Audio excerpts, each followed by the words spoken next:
আমি নিয়মিত ইউটিউব চ্যানেলটি দেখি। ইউটিউব চ্যানেল, সেটা সব চ্যানেল না দেখলেও আমি একে ক্রিয়েশনটা ফলো করি। আপনারাও দেখবেন, দেখে ভালো লাগবে, কারণ ওখানে অনেক কিছু দেখার মতো আছে, দেখে ভালো লাগার মতো আছে। দেখে আমরা যদি যে জিনিসটা দেখব সেটা যদি মন ছুঁয়ে যায় তাহলে আরও ভালো লাগবে। সেরকম ওখানে কিছু জিনিস আপনারা নিশ্চয়ই খুঁজে পাবেন। উত্তরবঙ্গের একে ক্রিয়েশনের এই ইউটিউব চ্যানেলটি 76-এর শর্ট ফিল্ম দেখেছি, ওখানে মিউজিক ভিডিও আছে, রোমান্টিক মিউজিক ভিডিও, যেটা অনেকেই গানটা পছন্দ করেন, গানটা সকলেই আমরা পছন্দ করে থাকি।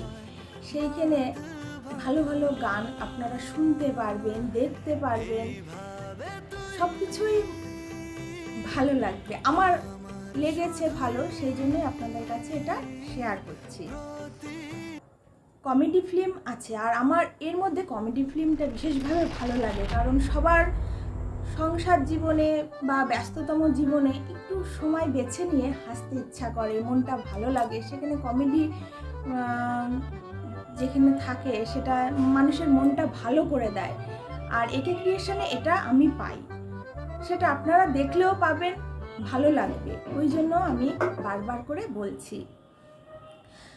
পাঁচালী ওয়েব সিরিজ 1 বৈশাখ রিলিজ করবে, সেটা আমি দেখার অপেক্ষায় রয়েছি।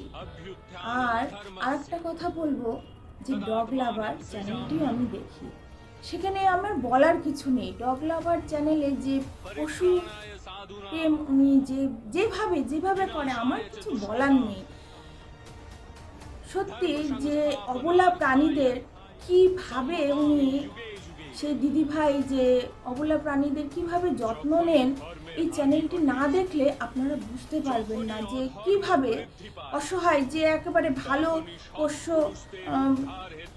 তা নয়, রাস্তা থেকে উনি যেভাবে অবলা প্রাণীদের তুলে নিয়ে, অসহায় অবলা প্রাণীদের তুলে নিয়ে উনি ঘরের মধ্যে যেভাবে রাখে, এটা আমার কাছে, আমার ভাষা নেই ওনাকে কিভাবে আমি বলবো, আমার কাছে সে ভাষা নেই। ওনার আমি কি বলবো, আমি ওনার প্রণাম জানাই যে এতটাই উনি এইভাবে পশুপ্রেমী, সেটা আপনারা না দেখলে বুঝবেন না। তাই বলবো যে ওনার চ্যানেল ডগ লাভার একে ক্রিয়েশন আপনারা সাবস্ক্রাইব করুন, ভালো লাগবে বা ভালো হবে, এইটুকুনি। ধন্যবাদ।